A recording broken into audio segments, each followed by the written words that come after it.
we were mini rugby league celebrities, and she was quite extra mini taken back by it all, and she ended up finally liking the show on Facebook and following us on Twitter and things like that, which there you go. She hadn't really got involved with it before, because she sort of thought it was just me and you talking and no one really listened or cared. It's actually me and you talking, and a few people listen and care. Exactly. So there you are. But no, so that was so it was tremendous to meet all those lovely people, all those listeners, and that's such a big thrill for us, isn't it? And then half time of the night in between the two games. So by this point, we weren't just like the 4 or 5 beers we were in when we met anyone else. Like that. I don't think I'd fallen over yet by this point. No, but I don't know. But I was on my way to being as drunk as I needed to be to fall over. Yeah, you did take a tumble, didn't you? Have you forgiven me for that yet? What, for spilling your beer? You blamed me. I can't. I slipped on your beer. What else could I have slipped on? You saw me spill it. You saw it go over. Yeah, but it doesn't mean I'm taking care the whole time about it. Anyway, so... Well, you dropped a full pint of Guinness. No, I dropped a half. It was your Liam that dropped a full pint. And then you went back to get more beers, and Liam then dropped a full pint of Guinness. Yes, that's exactly right, yeah. So at least I didn't drop any beer. I might have dropped myself. Yeah, precisely. I've bruised one knee and I've cut one elbow. Didn't you smash your face off the chairs in front as well? But there's no dodginess on the face, yeah. The glasses became a bit loose after. When you fell, I full on expected to see you come up with like a tooth missing. Like your man out of, like, you know, in Hangover where he's missing a tooth when he wakes up. I thought we were going to get some emergency dentistry for poor Mark. But we digress, because between those two games, another legend of the Super League pod and his family took the trouble. I suspect they might regret that now, of coming to say hello. The selfies look joyful. Oh yeah, absolutely. Well, I've not had a chance to upload mine yet because I've not got my bloody Wi-Fi, so I've got a couple of lovely pictures of you and I and of me and Dom, and we met the Hodgsons, didn't we? Yes. So Dom Hodgson, Hodgson. Yes, Dr. Hodgson, and of course Grandpa Hodgson as well, who was an absolute treasure. What a lovely guy. I spent a lot of time talking to him as well. I was mostly speaking to Dom, I think. Yeah. And a little bit to finding out about how Dr. Hodgson feels about the show. Yeah, absolutely. She likes basically that we take the mick out of Dom, but if we turn any sort of line towards the doc, then no, we know our place. We know our place with anybody who's got a doctorate. And his granddad was just a gent, just a lovely guy, and great to talk to, and his insight and some of the stories he was telling me about games and stuff that he'd seen long time. Like, he was talking about players that I didn't even know about, and I was kind of just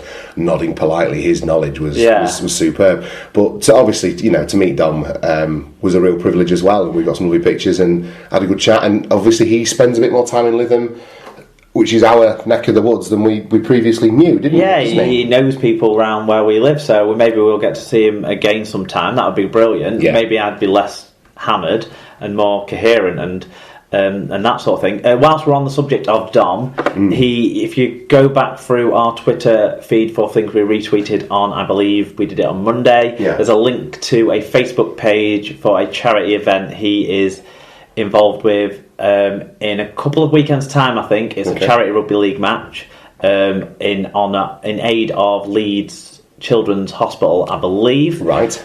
Check out, all the details are there anyway. They'll be on. If you can't find them through our retweets, then look up the Hodge on Twitter. I think we should volunteer you to go and put in a 20-minute stint off the bench. I wouldn't be able to get to the game, but other than other than that, I'm unavailable. Scheduling conflict, unfortunately. Yeah. So that was the orbital part of the formation. Can I also talk about all the other people that I drunkenly spoke to that day? Let me first of all preface this by explaining to the listeners that you are a man of the people when you've had a drink, and there is nary a person that you won't have a chat with. So it was hardly surprising every time I got back from the bar or looked up from chatting to your Liam that you were deep in conversation with one of several either locals or new people or what have you, from pretty much the entire evening through to going to bed. From that lovely Wasps supporting family that we met going in, and almost my first question to everyone from the area was, is this the first ever game of rugby league you've gone to? Right. You know, there's a team called the Coventry Bears, they're in the lower leagues, but check them out if you enjoy what happens tonight. By the end, I was sort of apologising that it wasn't as intense an atmosphere and performances as I hadn't promised the people I was speaking to at that point, but I felt like I had by promising it to earlier people in the day. Oh, bless your heart. But it was really good to see how many people were there's lots of negative chat about the crowd size not being as great as we would want it to be, and that sort of thing, and where we put it, and wouldn't it have been great to have full crowds and great atmospheres and that sort of thing. Yes, it would have. I think the games didn't lend themselves to great atmospheres anyway, so we'll talk about that later, I'm sure. But so many people I spoke to were seeing either their first game of rugby league at all, or their first game of top grade rugby league, that sort of thing. So there was a lot of people trying it out for new, and if any of them stick around, that's good. Inside the fan zone, they had stalls for Coventry Bears. I know Aidan bought himself a scarf, so that's cool as well. Ooh. So hopefully that club managed to raise their awareness. They had leaflets, all that sort of stuff going on. So I do think there were some real nice touches to it and positive things, and I felt good about all the people that were there that wanted to watch the games, that wanted to see International Rugby League firsthand, and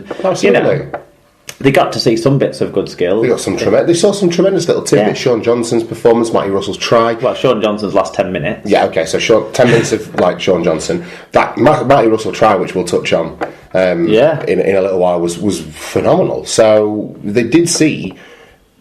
There were some tidbits of good rugby league in there. Whether the greatest games I've ever witnessed. We'll talk. We'll come to that in a bit. But absolutely. Shall we get on to the couple of pieces of feedback that we do want to touch on that we've had come in? Yes, please do. So we'll start with Joe McCourt. He says, "All right, lads. Hope you're both well and enjoying some well-deserved time off from podcasting. I just wanted to drop you a line and add my voice to all those who thanked you for the outstanding new job you do with the SLP. I was so pleased at the start of the year to have found a fan-run, all-encompassing Super League podcast to fill the void between Sunday afternoons and Thursday evenings for my rugby league fix. To get a podcast up for us all every Tuesday morning without fail in the inclusive manner that you do is fantastic, and hopefully sheer volume of people offering their input week by week is a small token for our gratitude. I was fully intending to do an end-of-season review for you guys, but the last couple of weeks have been pretty manic as I was planning the proposal to my now fiancée. Congratulations. So I hope you accept my apologies on that front. I'm already looking forward to 2017, and hopefully I'll be able to do an SLP meet-up so I can shake hands and thank you in person. All the best, Joe." That's WireJoe90 on Twitter for everyone who follows along to his contributions during the year. But massive congratulations to Joe and his fiancée. Yeah, that's tremendous news. Good luck to both of you. He told us this because I'm quite a romantic and I love a good proposal and a wedding and that sort of thing. So I asked him the two questions that I always ask: how did you do it, and did you cry? Because I always want to know if the man cried. Right. Makes me feel a bit more manly when did other you people cry? do too. Is it because you cried? That's all right. I didn't gush, but Well, you had a lot at stake, didn't you? To be fair, it's you or no one, and I mean that in a good way. Whatever.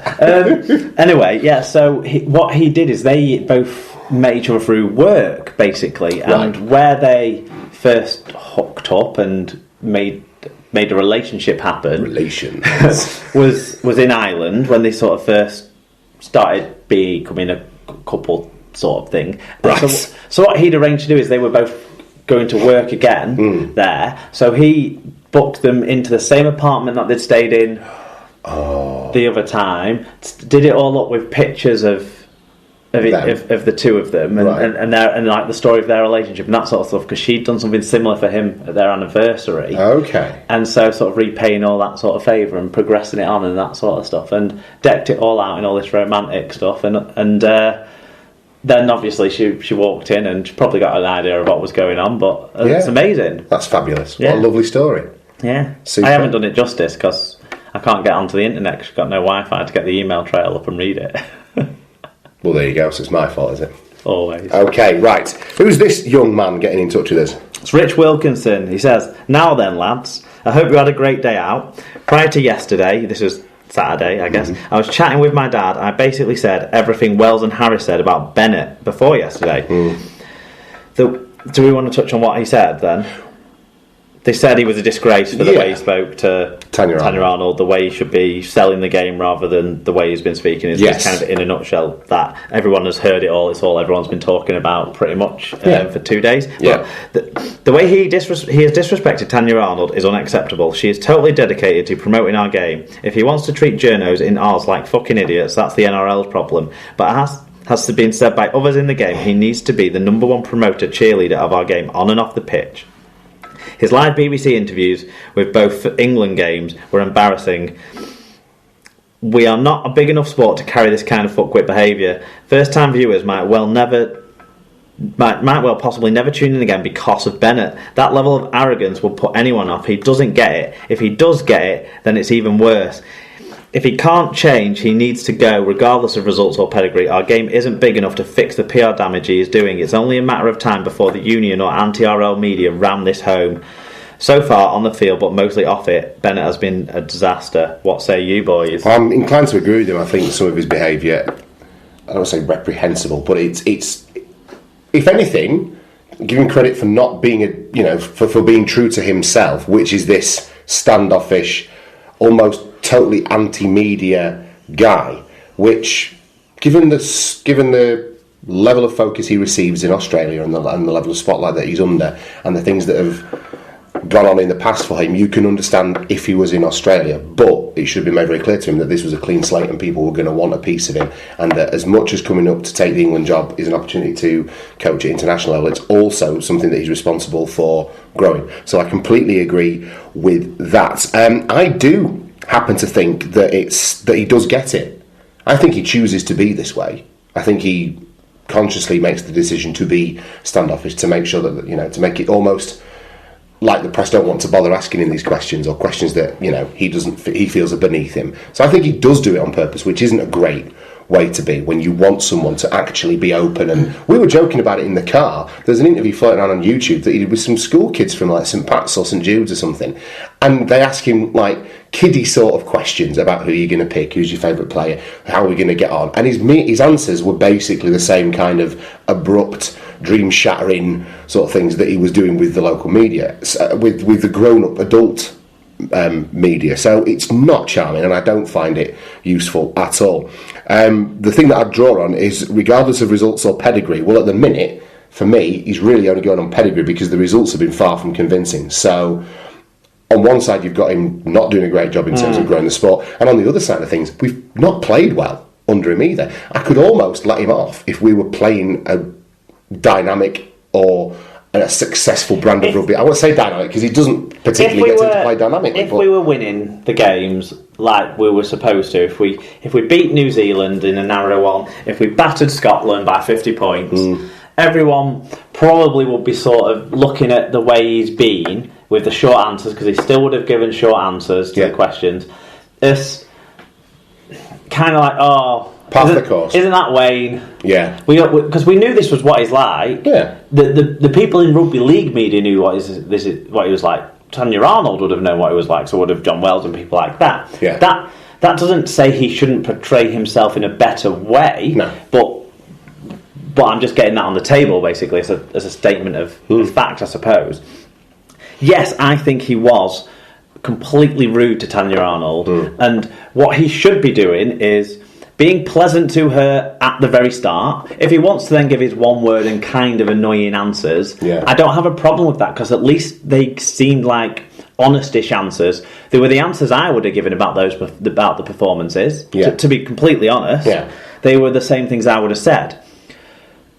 What really I don't like is how he was just so rude to her at the start and end of the interview. He doesn't seem to be thankful or pleasant, or do you see what I mean? Yeah. And that bit, the bookends to it, I don't care about the middle bit really. I don't care about how lengthy his answers are, if I'm honest. Okay. Because we've got other people who are going to talk about it up in the studio, because we did have. Yeah. Because they talked about it for a few hours really on that night, and then after they went off air on the TV coverage, there was a Radio 5 Live coverage and that sort of stuff. It was quite well covered by the BBC for this doubleheader, I felt. Yeah.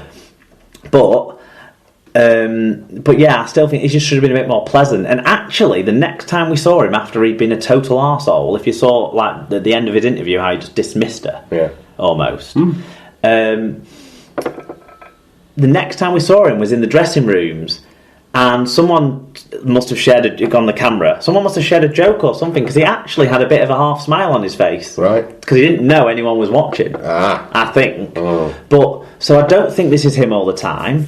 In terms of outside of the press situation, I don't even think it's think it gets called arrogance. I'm not sure it is arrogance.